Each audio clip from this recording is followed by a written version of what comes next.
Hello friend, GK जिस कक्षा में आप सभी का स्वागत है। आज हम लोग एक इंटरेस्टिंग जीके के बारे में बात करेंगे जो ये सभी एग्जाम के लिए हेल्पफुल होगा। और जो भी दोस्त अगर मेरे चैनल पर नए हैं तो चैनल को सब्सक्राइब कर लें, साथ में बेल आइकन दबा लें। और इसमें सिर्फ 10 ही क्वेश्चन है और छोटा वीडियो होगा, लेकिन आपको सभी एग्जाम के लिए इंपॉर्टेंट वीडियो है, क्योंकि ऐसे क्वेश्चन हर एक एग्जाम में पूछे जाते हैं। तो अगर इस तरह से आप जीके को नहीं पढ़ पाइएगा तो आपको नहीं बनेंगे। चलिए वीडियो के माध्यम से देखते हैं। पहला है, गांधी इरविन समझौते के हस्ताक्षर होने में किसने महत्वपूर्ण भूमिका निभाई थी? तो तेज बहादुर सप्रू ने। किसने महत्वपूर्ण भूमिका निभाई थी? तो तेज बहादुर सप्रू ने। ठीक है। और गांधी इरविन समझौता पर हस्ताक्षर सिर्फ तेज बहादुर सप्रू ने नहीं किए थे, एक और व्यक्ति थे जिनका नाम था डॉक्टर जयकर। क्या नाम था? डॉक्टर जयकर। इन्होंने ने भी गांधी इरविन समझौता पे हस्ताक्षर किया। यानी तेज बहादुर सप्रू और डॉक्टर जयकर ने दोनों मिलकर गांधी इरविन समझौता पे हस्ताक्षर किए थे। अंग्रेजी शासनकाल में भारत का कौन सा क्षेत्र अफीम उत्पादन के लिए यानी पॉपी प्लांट के लिए प्रसिद्ध था? तो कौन सा था बताइए? तो अफीम उत्पादन के लिए बिहार प्रसिद्ध था। कौन था? बिहार। चलिए इसमें और कुछ बताते हैं कि और इसमें अंग्रेजों के समय में और कुछ प्रसिद्ध राज्य थे, उसके बारे में। चाय के बारे में कहेगा तो असम चाय के बारे में प्रसिद्ध था। गुजरात में सूती कपड़ा के लिए प्रसिद्ध था। और दक्षिण भारत कहे तो केरल में क्या था? तो मसाला के लिए प्रसिद्ध था। इसके लिए मसाला के लिए। साथ में यहाँ भी सूती कपड़ा के लिए प्रसिद्ध था केरल में, यानी दक्षिण भारत में। दक्षिण भारत में सूती कपड़ा के लिए कौन सा जगह प्रसिद्ध है? तो कैलिको है। कौन सा है? कैलिको। ठीक है। तो उम्मीद करते हैं आपको समझ में आया होगा कि अफीम उत्पादन के लिए बिहार प्रसिद्ध था अंग्रेजों के शासनकाल में, जबकि असम में चाय के लिए प्रसिद्ध था।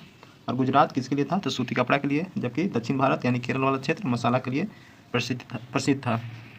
इसी मसाला को व्यापार करने के लिए कालीकट बंदरगाह पे कौन आया था? तो वास्को डी गामा आया था। ठीक है। निष्क्रिय विरोध यानी पॉसिव रेजिस्टेंस के सिद्धांत का प्रतिपादन किसने किया था? तो अरविंद घोष ने किया था। किसने किए थे? तो निष्क्रिय विरोध का सिद्धांत किसने प्रतिपादन किए थे? तो अरविंद घोष ने किए थे। ठीक है। कब किए थे? तो ये 1905 ईस्वी में जो स्वदेशी आंदोलन हुआ था, ठीक है, उसी समय इसका सिद्धांत दिए थे, यानी विरोध किए थे। ठीक है। इस समय निष्क्रिय विरोध का मेन मकसद था कि जो 1905 ईस्वी में शुरू हुआ था, इसे बंग भंग आंदोलन भी कहा जाता है।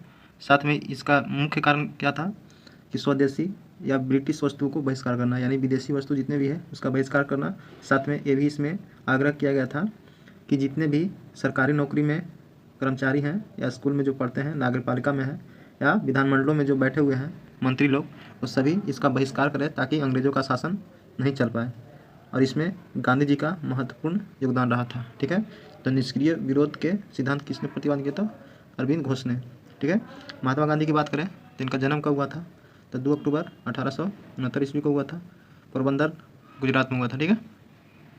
निम्नलिखित अखबारों में से कौन सा मुख्यतः उदारवादियों की नीतियों का प्रचारक था? तो कौन था? तो ये लीडर था। कौन था? लीडर। ठीक है। लीडर पत्रिका के संपादक कौन थे? तो ये थे मदन मोहन मालवीय। कौन थे? मदन मोहन मालवीय थे। ठीक है। वह कौन सा कांग्रेसी अध्यक्ष था जिसने क्रिप्स मिशन व लॉर्ड बेबल दोनों से वार्ताएं की थी? तो ये अबुल कलाम आज़ाद ने किए थे। कौन किए थे? अबुल कलाम आज़ाद ने। सन 1940 ईस्वी, कब? सन 1940 से 1946 ईस्वी के बीच एक कांग्रेस के अध्यक्ष रहे थे। कौन रहे थे? तो अबुल कलाम आज़ाद, 1940 से 46 तक। ठीक है। इन्होंने 1942 ईस्वी में क्रिप्स मिशन जब भारत आया था तो 1945 में लॉर्ड बेबल से वार्ता किए थे। क्रिप्स मिशन कितना ईस्वी में आया था? 42 में जब भारत आया था, तो इनका शासन 46 तक था। इनका अब्दुल कलाम आज़ाद का 1940 से 46 तक था जब, तो इनके बीच में ही 42 में आता है कौन? तो आता है क्रिप्स मिशन आता है। जब क्रिप्स मिशन आता है तो आने के बाद इनसे मिलते हैं, मिलने के बाद 1945 ईस्वी में क्रिप्स मिशन के साथ अबुल कलाम आज़ाद ने वार्ताएं बैठकर करते हैं बेबल योजना पे। ठीक है। तो किसने किया था? तो अबुल कलाम आज़ाद ने। स्वतंत्र भारत के पहले गवर्नर कौन थे? सी राजगोपालाचारी। सांप्रदायिक यानी कॉम्युनल अवार्ड एवं पूना पैक्ट में क्रमशः दलित वर्ग के लिए कितनी सीटें आवंटित की गई थी? तो 71 और 148 सीटें। कितना? 71 और 148। इसमें किसने किसने भाग लिया था? तो गांधी जी यानी महात्मा गांधी जी जेल में थे, वहीं पे जाकर अंबेडकर जी यानी भीमराव अंबेडकर जी और अंग्रेज़ सरकार के बीच 1932 ईस्वी में। कब? तो 1932 ईस्वी में, यानी तृतीय गोलमेज सम्मेलन में इन्होंने जाके वार्ताएं की और इस वार्ताएं करने के बाद पूना पैक्ट के संपन्न हुआ, यानी बातचीत हुआ। इसमें क्या कहा गया कि जितने भी दलित वर्ग हैं उनको 71 से सीट बढ़ाकर 148 कर दिया जाए। तो इसी को महात्मा गांधी जी ने नहीं माने थे, लेकिन फिर बाद में उनको मानना पड़ा। तो ये मांग कौन किए थे? तो डॉक्टर BR अम्बेडकर जी ने। ठीक है। अब पूना पैक्ट कब हुआ था? तो 1932 में हुआ था। प्रथम गोलमेज सम्मेलन कब हुआ था? तो 1930 में हुआ था। दूसरा 1931 में और तीसरा 1932 में हुआ था। ठीक है। और 1930 में क्या हुआ था? तो नमक सत्याग्रह हुआ था। ठीक है। निम्नलिखित उद्योगपतियों में कौन सबसे लंबे समय तक AICC के खजाकी रहे थे तथा 1930 में जेल हो गया था? चलिए ऑप्शन देखते हैं। तो ये थे जमनालाल बजाज थे। कौन थे? जमनालाल बजाज। ठीक है। इन्हीं को जेल हो गया था। खजाकी में कितना ईस्वी में जेल हुआ था? तो 1930 ईस्वी में हुआ था। कब हुआ था? 1930 ईस्वी में। और इसमें और दूसरी जब जमनालाल बजाज को जेल हो गया था तो उसके बाद 1937 ईस्वी में कौन? 1937 ईस्वी में इसने घनश्याम दास बिरला ने, यानी महात्मा गांधी के जो पुत्र थे घनश्याम दास बिरला, उन्हें कांग्रेस का सत्ता संभाल लेते हैं। वर्ष 1899 से 1900 के मुंडा विद्रोह का नेता कौन था? तो ये बिरसा मुंडा था। कौन था? तो बिरसा मुंडा था। मुंडा विद्रोह किससे संबंधित है? तो ये आदिवासी जनजातियों से संबंधित था। ठीक है। इसमें होता क्या था कि जो अमीर लोग रहते थे, यानी बड़े लोग रहते थे, इन सभी लोगों से जागीरदारी, ठेकेदारी, ये सभी जितने भी था उसको वसूली करते थे। इस परंपरा को बिरसा मुंडा ने समाप्त करने के लिए 1900 ईस्वी में इसका आंदोलन किया था और इनको 1900 ईस्वी में ही गिरफ्तार कर लिया था। इसके विरोध में और असम में भी 1882 ईस्वी में, कब? 1882 ईस्वी में असम में कछार के कच्छ नागा, कौन जाति? कछार जगह का नाम है।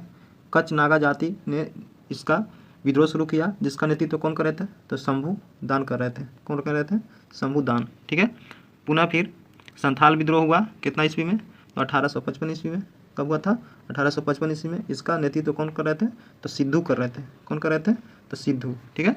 इसके बाद 1831 ईस्वी में कोल विद्रोह होता है, जो छोटा नागपुर के पठार में स्थित है। इसका नेतृत्व कौन कर रहे थे? तो बुद्धो भगत कर रहे थे। कौन कर रहे थे? तो बुद्धो भगत। ठीक है। यानी 1855 में जो संथाल विद्रोह हुआ था उसका सिद्धू नेतृत्व कर रहे थे, जबकि कोल विद्रोह हुआ था उसका नेतृत्व बुद्धू भगत कर रहे थे। ठीक है। अखिल भारतीय किसान सभा के प्रथम सत्र की अध्यक्षता किसने की थी? तो स्वामी सहजानंद ने की थी। किसने की थी? स्वामी सहजानंद ने। कब किए थे? तो 1936 ईस्वी में। ठीक है। अखिल भारतीय किसान सभा का गठन के लिए दो व्यक्तियों का सबसे इम्पोर्टेंट नाम है। एक है स्वामी सहजानंद और दूसरे हैं AG रंगा। कौन है? AG रंगा। इन्होंने दोनों मिलकर ही अखिल भारतीय किसान सभा की स्थापना किए थे। ठीक है। जिसकी अध्यक्षता यानी प्रथम अध्यक्ष कौन थे? तो स्वामी सहजानंद थे। ठीक है। 1855 ईस्वी संथालों ने किस अंग्रेज कमांडर को मारा था? तो मेजर बर्रो को मारा था। किसको मारा था? तो मेजर बर्रो का। सन 1855 ईस्वी में सिद्धू और कानू ने इसका नेतृत्व किया था। किसका? संथाल विद्रोह का। तो संथाल विद्रोह का शुरू कब किया गया था? तो 1855 ईस्वी में। ये पिछले क्वेश्चन में बता चुके हैं, जिसका नेतृत्व कौन कर रहे थे?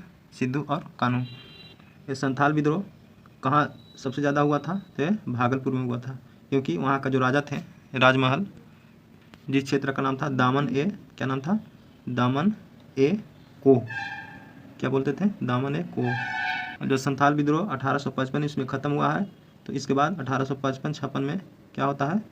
तो एक संथाल परगने का निर्माण होता है। किसका? तो संथाल परगने। ठीक है। परगने का निर्माण होता है। तो ये रहा दोस्तों टोटल 10 क्वेश्चन। उम्मीद करते हैं कि आपको बहुत अच्छा समझ में आएगा। अगर अच्छा वीडियो लगे तो ज़्यादा से ज़्यादा शेयर कीजिए दोस्तों के पास, और साथ ही वीडियो को लाइक कर दीजिए। ठीक है दोस्तों, मिलते हैं नेक्स्ट वीडियो में नेक्स्ट इंटरेस्टिंग वीडियो के साथ। बहुत बहुत धन्यवाद।